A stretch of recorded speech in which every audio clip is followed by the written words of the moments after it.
A temática hoje é o Pacto pela Saúde, uma vez que a gente já viu as leis orgânicas, né, que legitimou o Sistema Único de Saúde, as NOBs, que veio com o processo de municipalização da assistência, e a NOAS, quando a gente viu que essa assistência ela é regionalizada, né? Os 3 níveis de complexidade, atenção básica, média e alta, são distribuídos em regiões. E aí, quando a gente chega no Pacto pela Saúde, a gente tenta lembrar o seguinte: o que significa a palavra pacto? Pacto é um contrato em que você assina e ali você tem metas, você tem objetivos e você tem metas a cumprir, você tem compromissos. E aí, esse Pacto pela Saúde, ele é regulamentado pela Portaria 399 de 2006. Mais na frente a gente vai ver que ela é acrescida de outras portarias, de novas metas, novas pactuações. A gente vai dar início com essa 2006. Ela vai deixar claro que ela é uma ferramenta de responsabilização pública, né, dentro da esfera dos 3 governos, município, estado e governo federal. E por isso mesmo ela foi pactuada, assinada entre o Ministério da Saúde, entre conselhos de secretários nacionais e entre os conselhos municipais de saúde. Então, a gente tem os 3 entes federativos: governo federal com o Ministério da Saúde, os secretários de saúde estaduais e os secretários municipais. Então, é uma pactuação, é um contrato firmado por esses três gestores. Dentro desse pacto, a gente tem 3 outros pactos, né? Ele é dividido em 3 partes, é como se fossem 3 contratos dentro de um pacto maior, né? Então, as 3 partes são o Pacto pela Vida, o Pacto em Defesa do SUS e o Pacto de Gestão do SUS, né? Algumas questões de concurso, elas são bem simples, elas simplesmente perguntam para o aluno, para o candidato, dentro do Pacto pela Saúde, quais são as outras 3 pactuações. Então, basicamente, são essas 3, né? Eu gosto de grifar vida, defesa e gestão. Tudo dentro do Sistema Único de Saúde. E aí, dentro do Pacto pela Vida, se criou prioridades. Porque dentro da assistência à saúde, dentro do Sistema Único de Saúde, nós vamos ter vários problemas. Mas daí a gente tem que pactuar, priorizar. O que em 2006 coube priorizar como melhoria de qualidade de assistência entre os 3 gestores, certo? Então, eles pactuaram primeiro a saúde do idoso, né? Então, eles implantaram uma política nacional de saúde da pessoa idosa. Essa portaria foi a 2528 de 2006 e ela buscava atenção integral. E aí, lembrando os princípios que eu já expliquei para vocês, integralidade é aquela assistência completa, né? Perfazendo os 3 níveis de complexidade. E quais são as metas? Quais são as ações dentro da saúde do idoso? Eu tenho o uso da caderneta do idoso, né? Essa imagem aí do lado nada mais é do que a capa da caderneta, que é um cartão. Toda vez que o profissional de saúde for atender esse idoso, ele vai pedir essa caderneta, né? Essa caderneta é feita na atenção básica, a gente preenche com os dados do idoso e entrega ao idoso. E toda vez que ele volta ao serviço, ele traz essa caderneta. Então, eu vou colocar a pressão arterial, o peso, a vacina desse idoso. Alguns municípios usaram e ainda usam essa caderneta de maneira mais eficaz. Outros não aderiram de maneira a contento, né? Não virou uma rotina, mas toda a informação ela sempre vai ficar cadastrada, registrada nesse prontuário do idoso. Mas, enfim, foi feita essa caderneta. Sempre que uma política pública ela é lançada, existe um manual, né, no que tange principalmente a assistência. O que é que eu vou encontrar nessa população idosa? Lembrando que no Brasil o idoso é aquele a partir de 60 anos. Então, por exemplo, o manual ele vai abordar as principais patologias do idoso e como é que o profissional de saúde pode guiar a sua assistência para esse idoso, né? O Programa de Educação Permanente, que é voltado para os profissionais de saúde, são programas de capacitação à distância, né, em EAD, para melhorar, né, o serviço, a qualidade desse atendimento. O acolhimento também é uma das ações, como é que a gente vai acolher esse idoso numa atenção básica, numa média, numa alta complexidade. Então, a gente tem que criar fluxos de garantia de assistência para esse idoso. E a assistência farmacêutica, é prezar pela medicação, né? Quais são os medicamentos disponíveis para essa população? Por exemplo, hoje a gente encontra medicação de hipertensão ou diabetes gratuitamente para o idoso, não só para o idoso, né? Para qualquer indivíduo hoje com uma patologia, com uma hipertensão ou diabetes, ele tem uma gama de medicamentos, ele tem uma lista de medicamentos básicos que é ofertada via Sistema Único de Saúde. E por fim, foi pactuado também a internação e atenção domiciliar para o idoso, né? Quando o idoso ele está internado via hospitalar e ele pode ter uma alta e voltar para casa, o município poderia aderir a esse programa, né, de atenção domiciliar, que é a continuidade do cuidado hospitalar em casa, desde que ele esteja apto para isso. Esse programa ele tem suas fragilidades, né? A gente não viu em massa uma adesão dos municípios com relação a esse programa. Qual foi a outra pactuação, né, além da saúde do idoso? O que é que a gente escolheu como prioridade? Controle do câncer de colo de útero e de mama. Então, a intenção era diminuir a mortalidade por câncer de colo e de útero. Câncer de colo de útero e de mama. Como é que eu posso diminuir? Eu tenho que aumentar a cobertura do exame preventivo, que é o exame Papa Nicolau, né, o citológico na atenção básica. Então, em 2006, se priorizou isso, vamos aumentar para 80%, ou seja, se eu tivesse cadastrada 100 mulheres na minha atenção básica, na minha unidade de saúde da família, eu tenho que fazer 80 exames por ano. Incentivo para a realização da CAF. A CAF é a cirurgia de alta frequência. Como é que ela é feita? Através da colposcopia, né? Você vai fazer muito parecido com o exame ginecológico, Papa Nicolau, só que você vai utilizar a colposcopia, uma anestesia local para fazer a retirada da lesão pré-cancerígena, uma vez encontrada essa lesão. Ampliar para 60% a cobertura da mamografia, então tem que aumentar a oferta do exame, eu tenho que fazer essa busca ativa dessa mulher na faixa etária para a realização dessa mamografia e ampliar a solicitação desses exames para 60%. Uma vez feita a mamografia e encontrado algum nódulo, eu tenho que garantir a punção de 100% dos casos. Né? A punção é através de uma agulha, né, com ultrassonografia. Eles vão puncionar o conteúdo do nódulo para encaminhar essa amostra para uma biópsia. Então, se eu encontro o nódulo, eu não vou saber se é benigno ou maligno. Então, eu tenho que garantir que, uma vez encontrado, 100% dessas mulheres onde eu encontrei um nódulo, eu vou fazer essa punção mamária. Outra prioridade, reduzir a mortalidade materna e infantil. Como? Aí ele cria os objetivos. Na mortalidade infantil, a intenção é diminuir em 5% a mortalidade. E aí eu tenho que entender onde está essa mortalidade infantil. Diarreia. São as doenças diarreicas que vinham, né, de 2006 para cá, aumentando o número de mortalidade infantil. Então, a intenção é que eu diminuísse a mortalidade como um todo em 5%.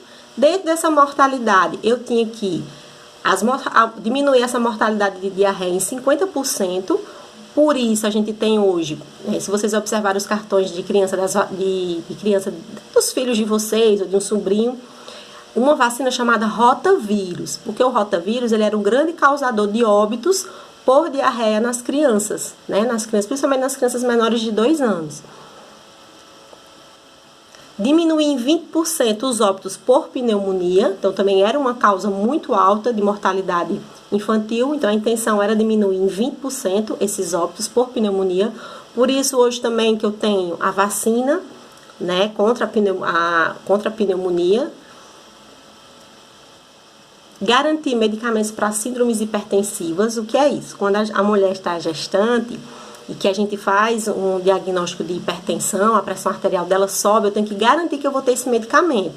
Então, a gente faz prioridade, é uma meta da atenção básica, fazer o pré-natal de baixo risco. Uma vez identificada uma hipertensão, eu tenho que garantir que eu vou ter esse medicamento. Geralmente, o medicamento de conduta na atenção básica é o metildopa. Então, a gente tem que garantir que tem na unidade. Então, se o médico fez o diagnóstico, se o enfermeiro fez o diagnóstico da hipertensão durante o pré-natal, eu tenho que ter a medicação na unidade de saúde. Ou então procurar o mais rápido possível a minha Secretaria de Saúde para garantir essa medicação durante todo o pré-natal para essa gestante. Qualificar e otimizar a distribuição de sangue para as maternidades, né? Em casos em que esse pré-natal complique, na hora que essa gestante vai precisar entrar em trabalho de parto e procura uma maternidade, Se ela precisar, porventura, de uma transfusão sanguínea, tem que garantir que ela vai ter. Então, são dois fatores, né, de risco durante uma assistência pré-natal, durante um trabalho de parto, eu tenho que garantir que eu possa diminuir essa mortalidade materna dessa mulher durante o pré-natal. E uma dessas duas foi justamente as síndromes hipertensivas, né, e a necessidade, por exemplo, de uma transfusão sanguínea. Então, são dois pontos que esses municípios e o Estado ele tem que garantir como meta e prioridade para reduzir essa mortalidade materna. Fortalecimento da capacidade de resposta às doenças emergentes e endêmicas. Que doenças são essas? Dengue, hanseníase, tuberculose, malária e influenza. A gente gosta de brincar nas aulas para concurso, a gente dá uma sigla, DEHAN-TUMAIN, né? D de dengue, Han de hanseníase, Tu de tuberculose, Ma de malária e de influenza. Então vira DEHAN-TUMAIN. Então era uma meta, um objetivo dos estados e municípios, né, trabalhar com essas patologias. Com a dengue, qual era o objetivo? Diminuir para menos de 1% a infestação predial em 30% dos municípios prioritários. Ou seja, eu tinha um número X de municípios e pelo menos 30% desses municípios tinham que diminuir para menos de 1% a infestação da larva do mosquito, né? A gente sabe hoje que a dengue, o principal problema são os focos. Então, a meta era diminuir para menos de 1% essa infestação. Hanseníase, eu tinha que diminuir para menos de um caso por 10 mil habitantes em todos os municípios. Eu tenho um número, né, diagnosticado de hanseníase e eu tinha que diminuir para menos de um caso por 10 mil habitantes. Tuberculose. Eu tenho que garantir 85% de cura dos casos a cada ano, né? Então, os municípios fazem o diagnóstico, acompanham o paciente com tuberculose, garantem o tratamento e eu tenho que garantir desse grupo que eu tenho, que 85% desse grupo a gente vai chegar à cura desse paciente. Porque muitos pacientes às vezes desistem do tratamento porque é complicado, porque é longo. Então, a gente tem que garantir que a gente vai dar continuidade, né, trabalhar com a busca ativa desse paciente, fazer a dose supervisionada para a gente não perder esse paciente de vista. Malária. Diminuir em 15% a incidência parasitária anual na região amazônica, né? Na Amazônia Legal. Então, era uma região em que os índices de contaminação de malária eram muito altos e uma das metas era diminuir para 15% essa incidência.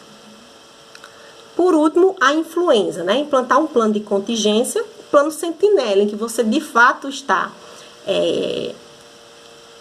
monitorando os casos de influenza e não só monitorando. O que é que eu faço com essa informação? Né? Por isso hoje a gente tem essa campanha todo ano da influenza, né? Contra a gripe, e aí ela é uma resposta dessas pactuações, né? Para a gente conseguir de fato diminuir os índices de gripe no país. E aí tem uma portaria, que é a 266 de 2008, que ela acrescenta mais algumas prioridades. Então, eu tenho aí quais são as doenças emergentes e endêmicas, né? Para fortalecer essa capacidade de resposta dos municípios e do estado. DEHAN-TUMAIN, dengue, hanseníase, tuberculose, malária e influenza. Aí, na portaria 2669 de 2009, ele acrescenta a hepatite e o HIV. Então, você tem que prestar atenção no enunciado da questão. Se ela está falando do Pacto pela Vida de 2006, são essas as doenças emergentes. Se ele acrescenta a portaria de 2009, então ele vai acrescentar mais duas patologias, hepatite e HIV.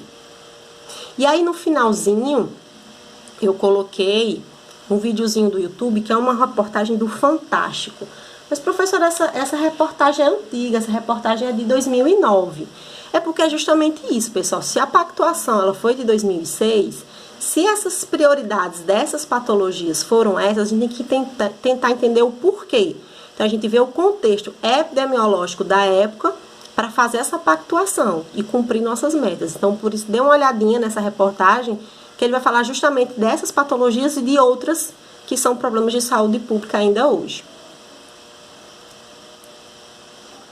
Outra pactuação, outra prioridade, promoção da saúde, é o promover a saúde. Então, eu trago com ela a Política Nacional de Promoção da Saúde. Eu vou incentivar a minha população a hábitos saudáveis, responsabilidade individual, ou seja, não adianta o profissional de saúde prescrever cuidados se o indivíduo não tem essa responsabilidade para si, de querer se cuidar. Estimular essa atividade física regular, por isso que hoje eu chego nos municípios ou nos grandes bairros, você encontra aquelas praças públicas que tem aqueles aparelhos de academia. Então, como é que eu vou promover saúde? A gente tem que lembrar que promover saúde é antever a doença. Então, eu vou fazer ações dentro do meu município, dentro do meu estado, em que eu deixe o ambiente propício a cuidados, né? Que o usuário, o indivíduo, a população tenha vontade desse cuidado. Alimentação saudável, combate ao tabagismo. Hoje há décadas atrás, era muito comum comercial de cigarro, era muito comum marcas de cigarro sendo patrocinadores de grandes eventos de esporte. A gente não vê isso hoje, né? Já é fruto dessas políticas pactuadas entre os gestores. Então, o combate ao tabagismo. E o fortalecimento da atenção básica, porque a gente entende de tudo que eu falei aqui agora, de pactuar a saúde do idoso, de controlar câncer de mama e câncer de útero, reduzir mortalidade materna infantil, capacidade de resposta às doenças emergentes e endêmicas, promover a saúde. Todos esses itens perfazem e começam dentro da atenção básica, porque, como eu disse para vocês, a atenção básica é a porta preferencial do serviço. Então, eu tenho que consolidar esse saúde da família como estratégia, não como programa de governo que pode, do jeito que surgiu, pode sumir. Então, eu consolido isso como uma estratégia, né, de saúde da família, como modelo dentro da atenção básica. Então, eu tenho os 3 níveis de complexidade e o principal representante da atenção básica será esse saúde da família. Aí, como eu disse para vocês, a portaria 2.669 de 2009 acrescenta, né, a derrantomainha. Então, eu tinha a dengue, a hanseníase, a tuberculose, a malária e a influenza. Então, a portaria ela foi acrescida, né? Eu não vou esquecer a portaria, o Pacto pela Saúde 2006, não. Ele continua, né? E a gente vai acrescentando novas prioridades. Aí ele acrescenta a hepatite, né, a AIDS, a saúde do trabalhador, a saúde mental, o fortalecimento da capacidade de resposta do sistema, né? Sistema único de saúde das pessoas com deficiência. Eu vou acrescentar também a atenção integral às pessoas em situação de violência e vou acrescentar a saúde do homem. Ou seja, eu iniciei o Pacto pela Saúde com 6 prioridades e 2 anos depois, em 2008, a portaria, né, uma nova portaria acrescenta mais algumas prioridades, perfazendo 11. Né? Então, tem a saúde do idoso, o câncer de colo de útero e de mama, redução da mortalidade infantil e materna, as doenças emergentes agora, além da dengue, hanseníase, tuberculose, malária, influenza, eu tenho o HIV e a hepatite, a promoção da saúde, o fortalecimento da atenção básica e eu acrescento esses itens logo abaixo, né? Que é a saúde mental, a saúde do trabalhador, as pessoas com deficiência, as pessoas em situação de violência e a saúde do homem. Então, a gente fecha em 2008 essa pactuação com essas 11 prioridades.